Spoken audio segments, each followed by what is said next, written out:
โจแต่ไปไหนอะอ๋อต้องมาไปไหนต้องมาเขาถามว่าเพิ่นได้เข้าปีนี้หลายสำใดครับพี่น้องแต่เพิ่นว่าหันได้เข้าปีนี้มีแต่3ก็2ปัวอะต่อออกกิงัดนั่นเลยโอ้เนาะเป็นส่วนแอมไอเนี่ยมากึบหนักกรันใดสบายดีพ่อแม่พี่น้องและ FC ทุกคนบ่ว่าทางฝั่งไทยฝั่งลาวและ FC ทุกที่ทุกบอลที่ได้เข้ามาติดตามรับชมช่อง YouTube ของเฮามาโดยตลอดพี่น้องมื้อนี้พี่น้องมื้อนี้ก็เป็นมื้อวันคานพี่น้องและเป็นมื้อที่ภาพบรรยากาศก็มืดแน่พี่น้องก็เดี๋ยวนี้ก็ประมาณ2 โมงแรงพี่น้องเพราะย้อนสาเหตุว่าบรรยากาศมืดก็มันฝนตกเด้มื้อนี้ก็เป็นเดือนนี้ก็เป็นเดือน3พี่น้องก็อยู่เขตบุญดอยนี่ก็เป็นแบบนี้แหละพี่น้องเดือน3ก็ยังฝนตกอยู่นะก็เลยภาพบรรยากาศก็มืดแน่นะการเป้าหมายของเฮามื้อนี้พี่น้องเฮาอยากจะพาพ่อแม่พี่น้องก็ไปติดตามรับชมหมู่บ้านลับแลพี่น้องหรือว่าหมู่บ้านที่อยู่ตีนภูเขาก็ว่าได้พี่น้องเพราะว่าหมู่บ้านนั้นก็เป็นหมู่บ้านที่ตีนภูเขาแท้พี่น้องและคนที่อาศัยอยู่ในนั้นก็มี5-6 ครอบครัวพี่น้องแต่มีคนอาศัยอยู่แค่2 ครอบครัวกายนั้นก็เป็นหื่นห่างพี่น้องฉะนั้นเราอยากจะพาพ่อแม่พี่น้องและ FC หันมาเบิ่งนํกันการอยู่อาศัยของข้าเจ้าหันเป็นแนวใดหั่นน่ะพี่น้องให้พ่อแม่พี่น้องกลับไปติดตามกันเลยหั่นนะบ่ฮู้ว่าเขาหันยังอยู่บ่หรือว่าเขาไปให้ไปสวนกับบ่ฮู้แต่ว่าเขาก็ลองไปสัมภาษณ์เบิ่งให้พ่อแม่พี่น้องก็ได้เห็นนํกันโอเคบ่ไลค์ก็ FC ก็อยากเบิ่งไปกันเลยพี่น้องไปติดตามกันเลย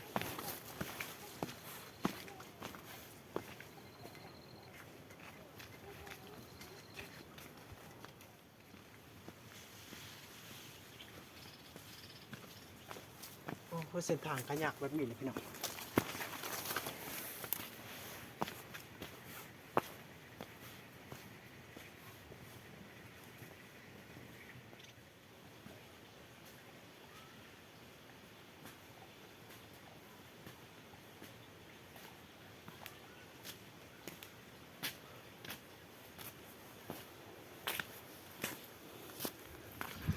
ยากเลยเส้นทางกับบสามารถรถไปได้นะเป็นหมู่บ้านลับแลเลยหมู่บ้านที่ตีนภูเขาพี่น้องหมู่บ้านนี้ก็ห่างจากตัวเมืองกับประมาณ30 หลักพี่น้องเพื่อจะหอดหมู่บ้านนี้นะแสดงว่าใกล้เขตใกล้ตัวเมืองหลายนะโอเคพี่น้องหอดแล้วพี่น้องหมู่บ้านที่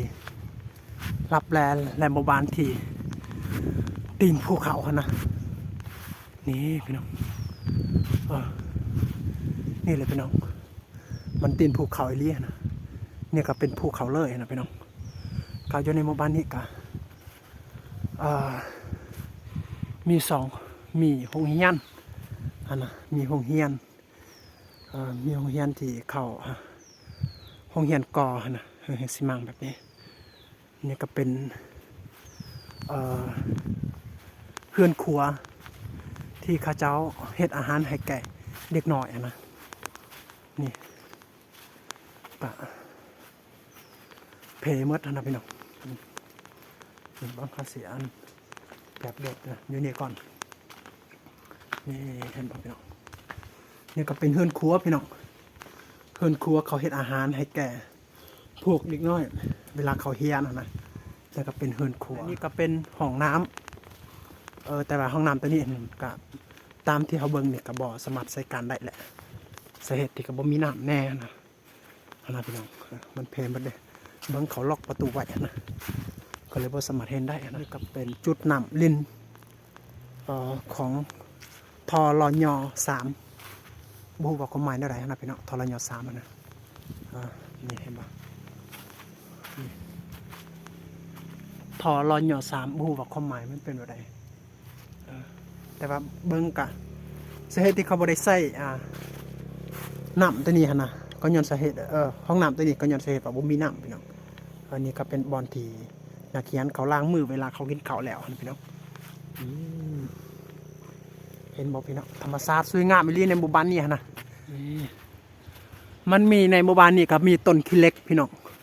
ก็ยามนี้เป็นยามฤดูที่มีอันบ่งเด็กแด่หั่นนะบ่งเด็กแด่มักกินใบขี้เหล็กหั่นนะพี่น้องกาผู้ใดหั่นคนขี้ย่านก็บ่กล้าเข้าไปกดใกล้ต้นขี้เหล็กหั่นนะพี่น้องสาเหตุแต่ว่ามันมีบ่งเด็กแด่กินหลายหั่นนะนี่เขาปลูกไว้หั่นนะแต่ตามที่เขาเบิ่งนี่นะพี่น้องต้นขี้เหล็กมันสูงอีหลีแต่ว่าถ้าหั่นลมพายุแห้งก็ถ้าต้นขี้เหล็กนี่ลมกับบางเทื่ออาจจะถือของเฮียนกับเป็นได้พี่น้องโอ้เนาะเขาเฮ็ดห้องเฮียนนั้นไก่ต้นขี้เหล็กนี่ก็มันอันตรายนะนี่พี่น้องนี่แหละหมู่บ้านที่เฮาว่านะพี่น้องก็หมู่บ้านที่เฮาว่าหันอยู่ตีนภูเขาก็เฮาก็บ่ฮู้ว่าสิว่าแนวใดพี่น้องแต่ตามที่พี่น้องก็เบิ่งเองนะก็ตีนภูเขาแท้หรือบ่นะพี่น้องนี่ตามอยู่พุ่นก็เป็นเส้นทางของชาวบ้านพี่น้องเป็นเส้นทางที่ชาวบ้านเข้าอันไปให้ไปสวนนะแล้วก็เขาขึ้นตามภูนี้เลยพี่น้องเขาขึ้นตามภูก็อยู่เทิงนี่ก็เป็นจุดที่พี่น้องเฮ็ดสวนพี่น้องเฮ็ดสวนเฮ็ดไร่นะครับอยู่เทิงเนี่ยอยู่เทิงภูนะพี่น้องนี่ธรรมชาติก็สวยงามดีพี่น้องแต่ว่าเสียดายบ่มีคนอยู่นะมีแต่เฮือนห่างหั่น2-3หลังคาเฮือนเป็นเฮือนห่าง2ครอบครัวมีคนอยู่หั่นนะแต่พี่น้องแต่สำหรับเฮาเป็นคนขี้ยานนะพี่น้องเวลากลางคืนความมืดนี่เฮากับเป็นตาย่านเลยพี่น้องเฮือนห่างก็จะเป็นแบบไรพี่น้องก็สิฮู้อยู่สิฮู้ดีหั่นนะโดยเฉพาะก็อยู่ในคนเขตพี่น้องคนไทยหั่นนะก็มีกระซืออีหยังโอ้เป็นตาย่านนี่พี่น้องเพื่อนตรงนี้นะโอ้ไปเบิ่งเขาอยากจะพาพี่น้องเข้าไปเบิ่งนำกันว่าเฮือนห่างของข้าเจ้าอันเป็นอะไรสิเฮ็ดหยังกับเขาจึงปะนะพี่น้องไปนี่ก็เป็นเฮือนที่มีพี่น้องมีคนอยู่แต่เดี๋ยวนี้หันเขาบ่ฮู้ว่าเขาไปไสหมดนะบางเทื่อจะเขาไปให้ไปสวนพี่น้องบ่มีคนอยู่เดี๋ยวนี้นะเขาหอบไปสวนหมดหั่นเฮือนตัวนี้นะมีแต่เฮือนตัวนี้แหละพี่น้องที่มีคนอยู่หั่นนะเฮือนอยู่รวมกับเป็นเฮือนตัวนั้นสังกะสีหั่นมันกระเบื้องหั่นก็บ่มีคนอยู่คือเก่าพี่น้องนี่เดินก็สวยงามแต่เสียดายบ่มีคนอยู่นี่ก็เป็นเฮือนหางหมดนี่ก็เป็นเฮือนหางเห็นป่ะเฮือนหางบ่มีคนอยู่เลยพี่น้องนี่นี่ก็มีพี่น้องอยู่อาศัยแต่ว่าหันก็เป็นตามที่พี่น้องเห็นมันเพหมดนะเวลาหนาวก็หนาวอีหลีบ่สามารถอยู่ได้นะบ่มีประตูอีหยังปองเยี่ยมอีหยังก็บ่มีหมดนะพี่น้องโอเคเข้าไปเบิ่งอันอยู่นี่นะตามที่เฮาเห็นนี่พี่น้องนี่ก็เป็นเฮือนห่างของชนเผ่านะแต่บ่แม่นว่าคนบ่อยู่นะพี่น้องบ่แม่นว่าเขาปะอีหลีนะ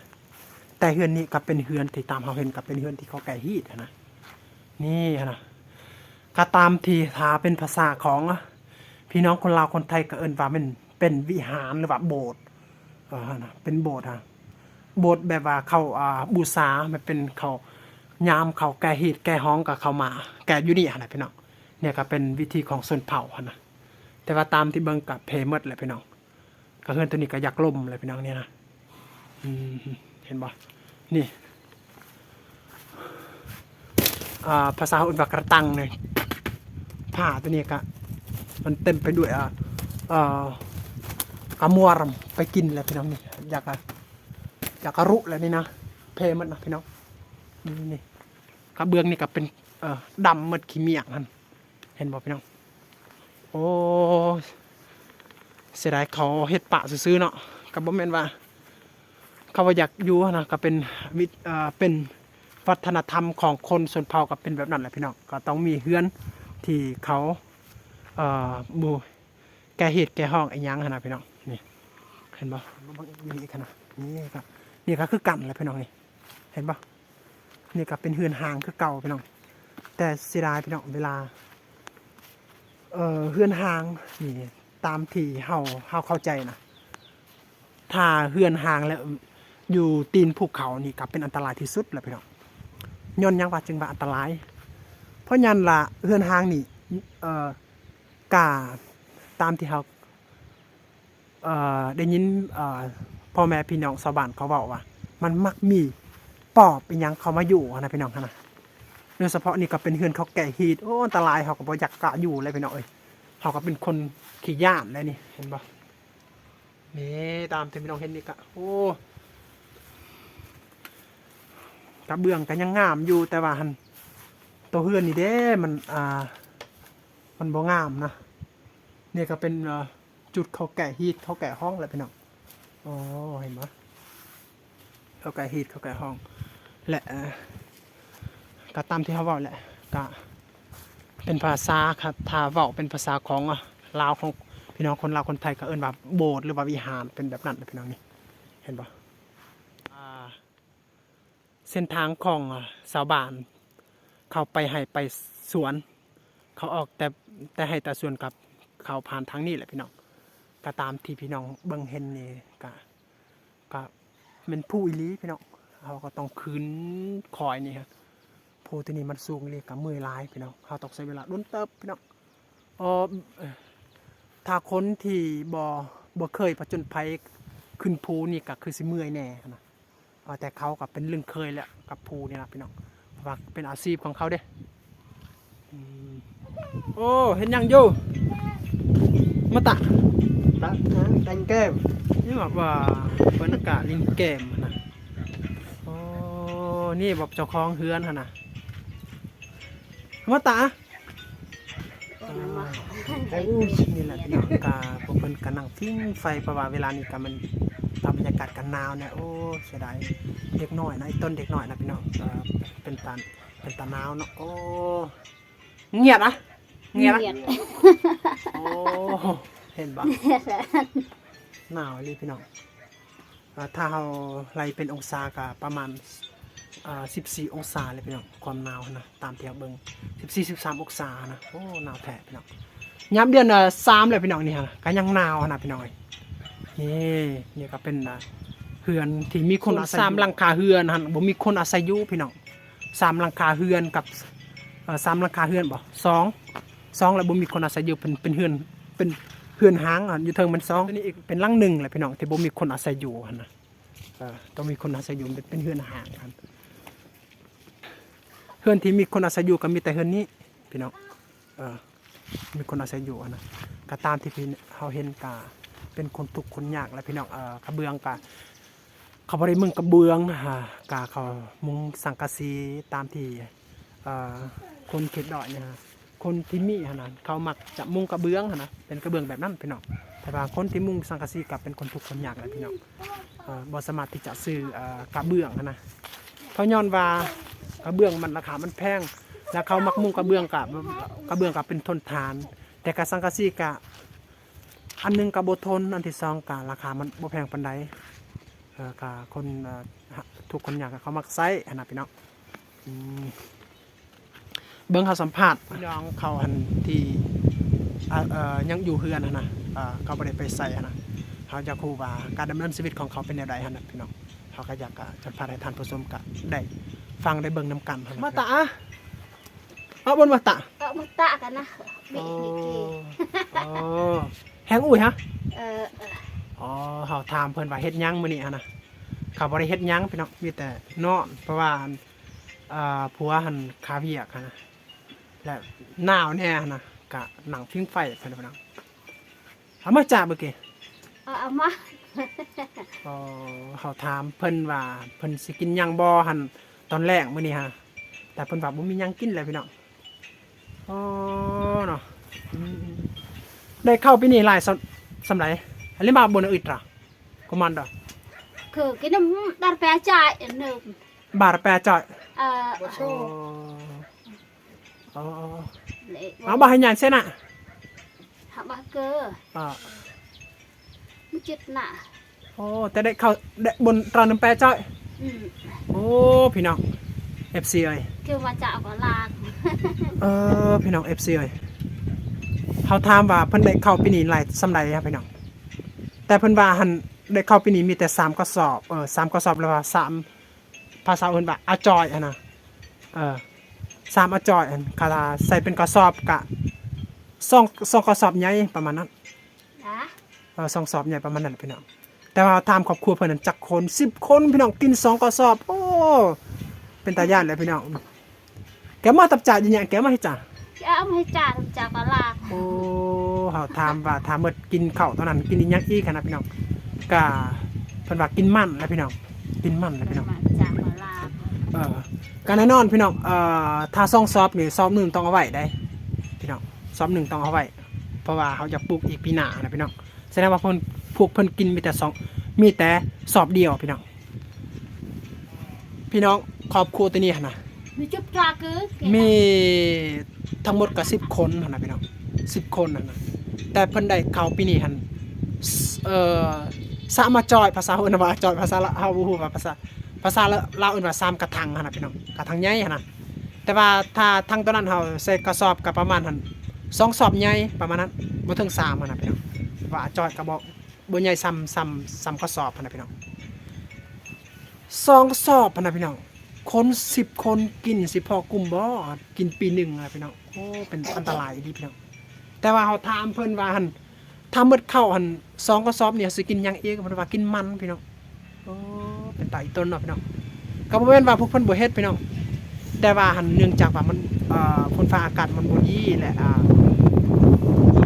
เขากันบ่งามก็เลยมันเป็นแบบนั้นแหละพี่น้องก็ตามที่พี่น้องเห็นแหละที่เฮาได้ลงคลิปไว้หั่นน่ะก็บางคนก็ได้7กระสอบก็มีคน7คนก็มีบางคนก็ได้3 4 5ประมาณนั้นพี่น้องบ่แม่นว่ามีแต่ครอบครัวเพิ่นผู้เดียวนะพี่น้องตามที่พี่น้องเห็นก็คนอยู่ในบุญดอยก็เป็นแบบนั้นแหละพี่น้องแต่มันแปลกประหลาดของครอบครัวของเพิ่นก็ได้3กระสอบ2ซอบแต่ว่าคน10คนกินแน่นอนบ่กลุ่มนะเขากินแน่นอนเขาบ่ได้กินหมด2กระสอบพี่น้องเขากินต้อง1กระสอบ1ซอบเอาไว้เพราะว่าอยากปลูกไว้ปีหน้าเป็นแนวนะแสดงว่าถ้าหมดตัว1ซอบนี่เขาต้องกินมันเลยพี่น้องกินมันทุกปีพี่น้องโอ้เป็นตายต้นเนาะพี่น้องคนแถวทงหรือว่าคนแถวทงเคยบอกอันนั้นได้ข้าวสำนักพี่น้องคน10 คนกินข้าว1กระสอบอะพี่น้องคิดเบิ่งเอาเองว่ามันเป็นแนวใดการดำเนินชีวิตของข้าเจ้าหรือว่าคนแนวนี้นะแถวนี้นะพี่น้องนี่แหละพี่น้องที่สาเหตุว่าคนในบนดอยนะพี่น้องหรือว่าคนอยู่ในเขตชนบทย้อนว่าทุกข์ย้อนว่ายากก็เป็นแบบนี้แหละพี่น้องก็บ่แม่นว่าเขาบ่ได้เฮ็ดแต่ว่าเนื่องจากว่าเฮ็ดแล้วมันบ่งามบ่คือเขาเฮ็ดนาเด้เฮ็ดนาคือเฮ็ดนานี่บางคนก็ได้100 สอบแต่ว่าแถวเฮานี่เฮาเฮ็ดนาบ่ได้นะตามที่พี่น้องเห็นนี่แหละน้ำที่เฮาบ่สามารถเฮ็ดได้นะเป็นผู้เด้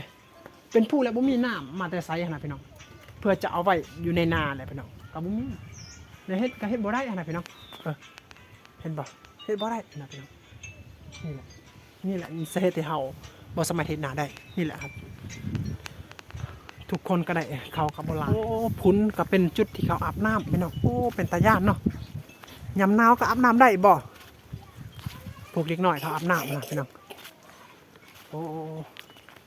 มันเป็นอายนะเป็นอาบน้ำ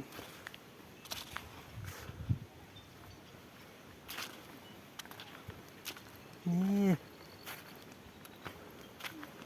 เดินแต่บ้านยาโจดนะแต่บ้านยาโจดเดินเหรอ แต่ช้าเมื่อกี้ สามอ่ะ สรัง สรังเขาถามว่าเอามาหาน้ำแต่ใส่นะพี่น้องเอาแต่ห้วยรองนะห้วยรองเขาอยู่ถือตีนภูเขานะโอ้เป็นตายานเนาะผู้สาวนี่กอาบน้ำได้นะพี่น้องหนาวอีหลีแต่เขาก็บ่สามารถอาบน้ำได้นะโอ้กินได้บ่น้ำตัวนี้ฮะง่ายแต่เดินเนาะ ง่าย โอ้กินทั้งอาบเลยพี่น้องสะดวกสบายเนาะสำหรับน้ำที่เขาใส่ก็สะดวกสบายอยู่มีแต่สะดวกน้ำเลยพี่น้องกาน้ำตัวนี้พี่น้องถ้าสมมติว่าเวลาแดดเวลาร้อนนี่ก็คือกะเวลาปัวเอาต่อออกกีงัดเดินนั่นเลย เลย โอ้เนาะเขาถามเขาพี่น้องว่าเวลาแดดเวลาร้อน แม่ป่ะ เวลาแดดเวลาร้อนเห็นคือหันเขาทำอะบกบ่อเขาบ่อมันน้ำตัวนี้มันไหลตลอดเลยพี่น้องโอ้ยมันจุดดีแหละพี่น้องนี่มันจุดดีของสิ่งที่เขาได้อันนั้นก็คือน้ำแบบว่าเขาก็ได้น้ำแบบว่าบ่บริขัดทรายนะไหลบ่ขัดทรายไหลตลอดเลยพี่น้องดีนี่ก็เป็นผู้สาวพี่น้อง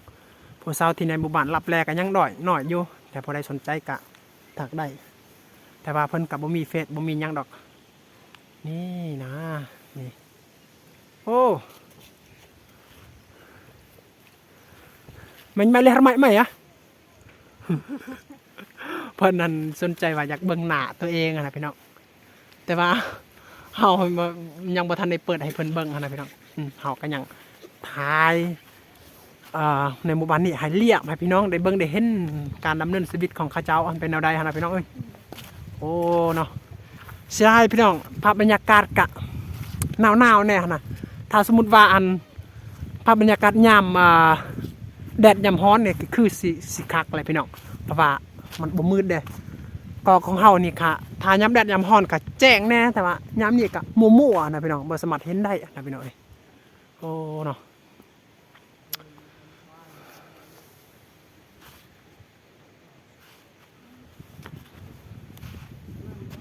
พี่น้องเฮือนตัวอยู่ลุ่มมันมีคนอาศัยอยู่เฮากับสัมภาษณ์แล้วว่าการอยู่ของเขาการเป็นการอยู่ของเขาก็ตามที่พี่น้องเห็นนั่นแหละก็คือสิเห็นกับว่าเป็นคนทุกข์คนยากแท้พี่น้องบ่มีอยู่มีกินแหละพี่น้องเพราะว่าได้เข้าปีนี้มีแต่2 สอบคน10 คนกินก็บ่คุ้มดอกพี่น้องบ่ว่าแต่2 สอบ10 สอบก็บ่คุ้มคน10 คนกินนะพี่น้องแต่ว่าเฮาอยากไปสัมภาษณ์อีกเพื่อนทางนั้นโอ้ว่ามีบ่คนอยู่กันเห็นว่ารถของพระเจ้าอันนั้นมีอยู่ในตารางเรือนั้นไปติดตามกัน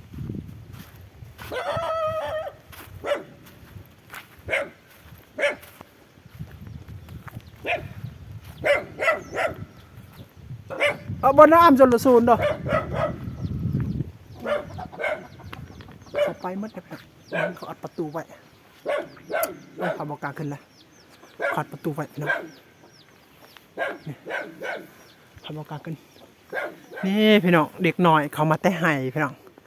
โอ้เป็นไต่ต้นนี่ดิบังเขาไปสัมภาษณ์เขาก่อนเนี่ยก็เป็นผู้เอื่อยนะนี่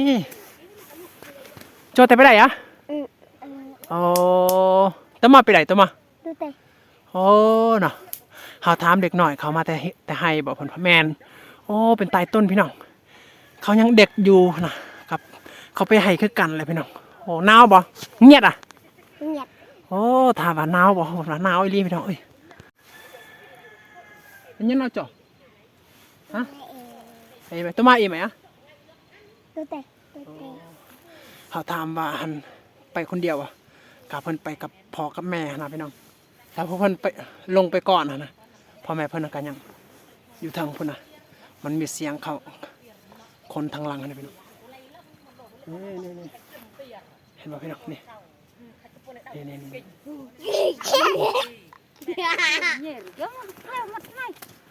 โอ้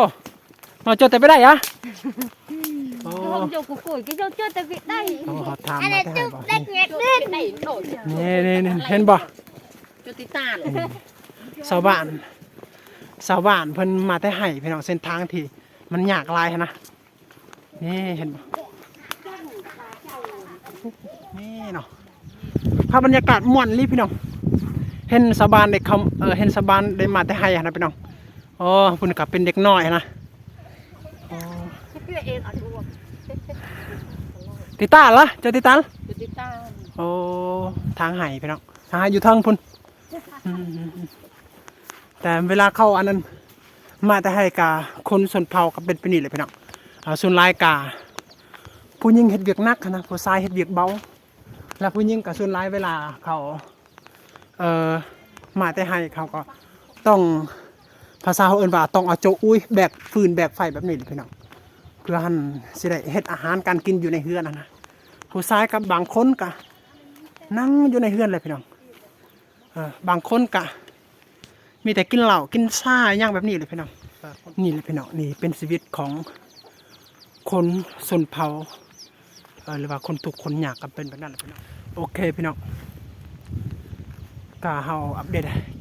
คลิปให้แก่พ่อแม่พี่น้องได้เบิ่งได้เห็นกาสำนี้แหละพี่น้องสำหรับคลิปหมู่บ้านลับแลหรือว่าหมู่บ้านที่เฮาว่าตีนภูเขานะพี่น้องก็ตามที่พี่น้องเห็นตามที่เราเห็นนั่นแหละก็ตามที่เห็นก็ตีนภูเขาอย่างนี้พี่น้องเพราะว่านี่ก็เป็นภูเขาสูงนะก็คนก็อยู่ที่อยู่ในตีนภูเขานี่แหละนะเพราะว่าจุดนี้ก็เป็นจุดที่เขาสามารถปลูกได้ปลูกเรือนได้นะพี่น้องเขาอยู่เทิงนี่ก็เขาเฮ็ดสวนเฮ็ดไร่เฮ็ดสวนเขาอยู่ลุ่มนี่ก็เขาเฮ็ดเรือนบ้านนี้พี่น้องในหมู่บ้านนี้ก็บ่แม่นว่าแค่สองครอบครัวนี่หันกับบ่แม่นแต่ว่าหลายครอบครัวอยู่นี่ก็เป็นเพื่อนที่พี่น้องเขาปะไว้อันเขาแก่ฮีดอันแต่คนที่เจ้าของนี่ก็เขาไปอยู่บ่อนอื่นหมดแล้วพี่น้องเขาอยู่แคมป์ทางเขาบ่ได้อยู่ตีนภูเขานี่ฮะสาเหตุที่เขาบ่ได้อยู่ตีนภูเขานี่ก็ย้อนว่าเนื่องจากว่าการไปซื้อเครื่องของอีหยังก็มันยากแน่นะก็เลยเขากับออกอยู่แคมป์ทางเลยนะพี่น้องก็มีแต่ซ่องครอบครัวของข้าเจ้าแหละอยู่ในนี้นะพี่น้องก็ตามที่เราสัมภาษณ์เราเนี่ยถามการเป็นการดำเนินชีวิตของข้าเจ้าก็คือสิยากลำบากเลยพี่น้องก็อันนึงก็ตามที่เราถามก็เข้าของอาหารการกินก็บ่มีครอบครัวอยู่รุมก็เราถามก็ได้เข้าปีนี้ก็มีแต่2กระสอบคน10คนกินก็แน่นอนก็บ่ว่าแต่2กระสอบ10กระสอบคน10คนกินก็บ่กุ้มดอกพี่น้อง20กระสอบก็บ่กุ้มปีนึงนะพี่น้องกะบางปีกะถ้าคนมีเงินกะเขาซื้อเขามาจากประเทศเวียดนามหรือว่าคนลาวมาขายนะแต่ว่าถ้าผู้ที่บ่มีนะคือครอบครัวของเขาเจ้าก็บ่มีเงินก็มีแต่ว่าขุดมันมากินอะไรพี่น้องแต่บางคนก็กินมันของส่วนเผาแต่บางคนก็กินมันที่เขาขายให้คนเวียดนะก็มีเพราะเนื่องจากว่าบ่มีเด้ก็เขากินมันแต่ละปีกะคนในบนดอยนี่กะ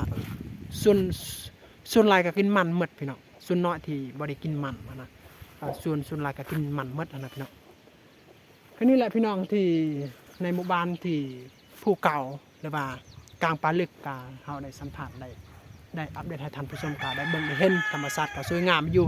แต่การเป็นอยู่ของชาวบ้านเขาก็คือสิยาก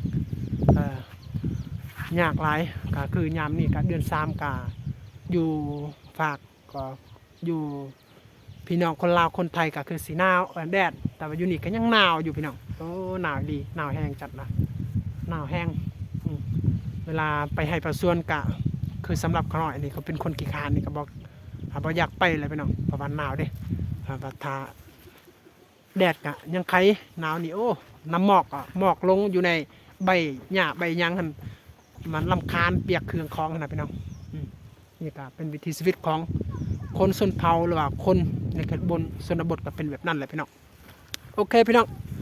เฮาขอโทษขออภัยนำพ่อแม่พี่น้องและFCหลายๆเฮาก็อัปเดต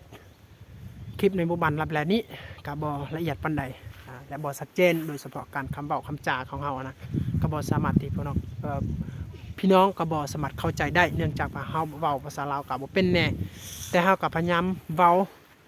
ศึกษาเว้าให้มันพี่น้องเข้าใจนะกับบ่แม่นว่าเฮาก็อยากเว้าอีหลีแต่ถ้าเฮาเว้าเป็นภาษาของกะโดเฮากับพี่น้องก็บ่เข้าใจพี่น้องจะพูดเรื่องลาวกับพี่น้องก็บ่เข้าใจเราก็เลยพยายามเว้าเป็นภาษาของคนลาวและสิ่งใดที่พี่น้องว่าสามารถเข้าใจได้ก็ฟังได้ฟังไปแต่ว่าสิ่งใดที่พี่น้องบ่สามารถเข้าใจได้ก็พี่น้องก็ขอโทษขออภัยนำกันสำหรับคลิปนี้พี่น้องเฮาก็อยากขอจบมีแต่ฝากให้พี่น้องก็อย่าลืมกดไลค์กดแชร์และกดติดตามช่อง YouTube ของเฮาเด้อเพื่อเฮามีกำลังใจในการเฮ็ดคลิปต่อไปพี่น้องและอย่าลืมพี่น้องก็กดกระดิ่งแจ้งเตือนพี่น้องเพื่อจะมีการแจ้งเตือนคลิปต่อไปพี่น้องโอเคพี่น้องครับเฮาก็อยากลาก่อนพี่น้องทุกคนเจอกันใหม่คลิปหน้าพี่น้องบ๊ายบาย